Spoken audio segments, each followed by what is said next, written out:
rise! Monterrazas! Ganda ng project, no? Pero wait, sa gilid ng bundok, paano kaya na-approve yung project na yan? Ang daming netizens voicing out their concerns with regard to the environmental impact of this project. Let's look at the facts before kayo magreact because marami naman tayong steps and processes na binibigay ng government natin. First things first, when someone wants to develop a land like this, Sobrang dami nating ethical gatekeepers from the government. Gatekeeper number 1. All the barangays affected. As in each barangay and all the people there will look at the situation. Then, they will decide deal or no deal. Kung may objection, just one barangay case, closed. But if my approval ka sa barangay, then go to the next gatekeeper. Gatekeeper number 2. The DENR, Department of Environmental and Natural Resources, EMB. Environmental Management Bureau. Daming acronyms, no? Tiisin mo na lang. Before the developer even thinks of doing anything, he must follow these steps. Make plans to 1. Prevent damage to the environment. 2. Make up for what they will damage. Obviously, during construction, there's damage. This has to be the least possible damage to the environment, huh? And 3, the most important, the protect their environment plan. This plan covers the things that they will be doing while construction and even after the construction. And after all those planning, the developer will now submit their EIS Environmental impact statement. to the DENR. Now, DENR will review this whole thing thoroughly. And if ayaw ng DENR yung plans mo and it's not enough to protect the environment, just stop there or redo. And redo, and redo, and redo until satisfied na si DENR sa project ng developer. Then you get your ECC,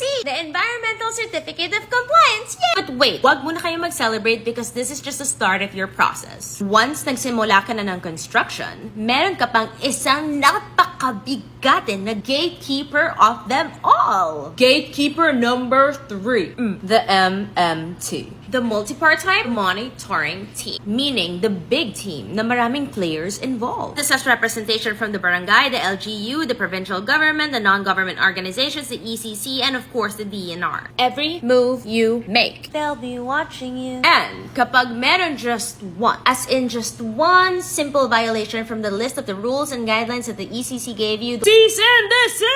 and if ayaw mong tumigil because obviously they already saw that this has a massive and big impact to the environment, Big Boss is now coming in, the DENR secretary, and he can step in and say, Full stoppage of the project!